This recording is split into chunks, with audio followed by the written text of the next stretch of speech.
sa pinakamamahal kong lola.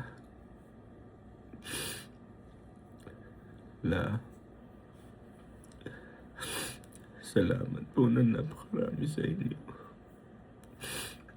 Sa lahat po ng pagmamahal mo binigay sa amin. Lalong-lalo na sa amin magkapatid, kami ni Anna. Hindi man naging perfecto kaming apo sa inyo. Pero lahat ng pagmamahal mo simula nung bata pa kami, hindi ko po makakalimutan, Lola. Ikaw ang aking naging inspirasyon, lalong-lalo na sa aking trabaho.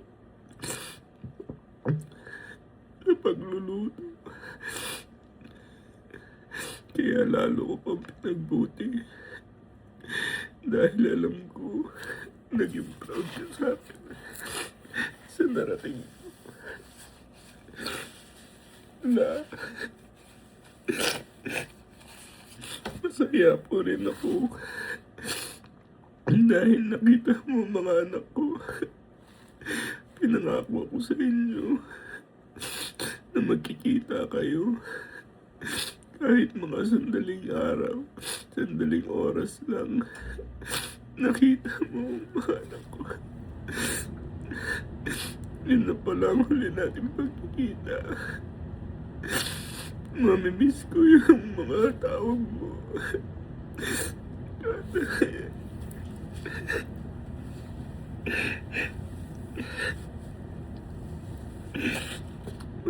Mahal ka namin lahat.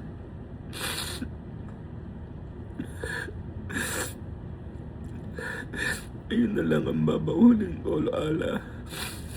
Na nakita mo pa mga anak ko, nakita mo ang pamilya ko, nasaksihan mo yung kasal ko, nakita mo naging maayos, nakita mo naging maayos ako lahat pinagbuti ko. Ikaw yung naging magulang ko habang lumalaki ako.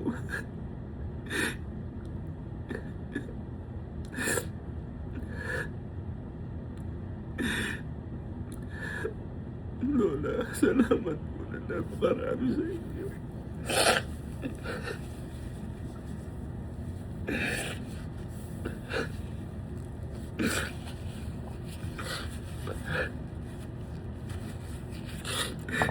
Alam ko.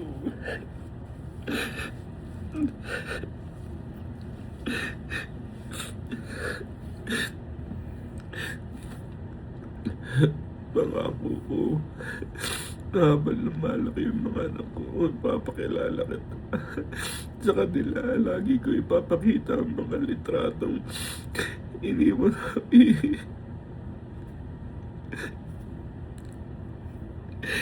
Hindi ko pa rin matanggap na wala ka na na.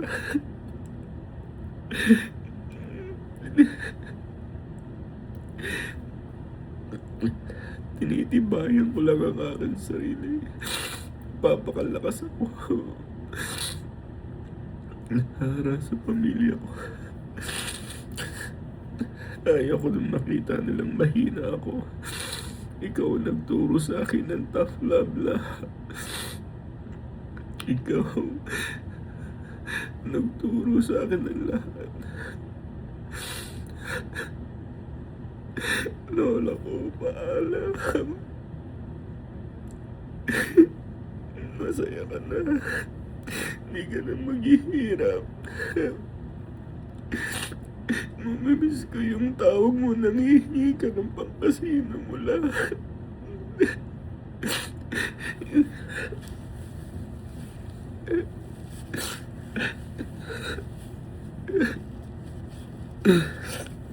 Mamimiss ko yung mga pangaral mo.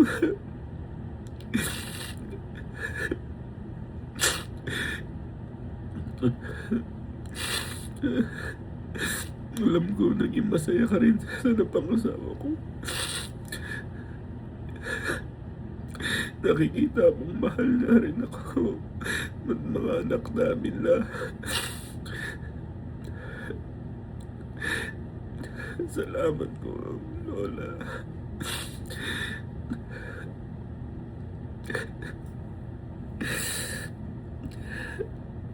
Nagpahinga ka na ng mabuti. Magkikita na kayong ulit mag-asawa.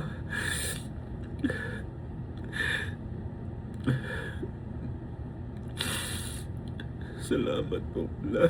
Ngayon lang ang masasabi ko. Mahal na mahal na mahal kita.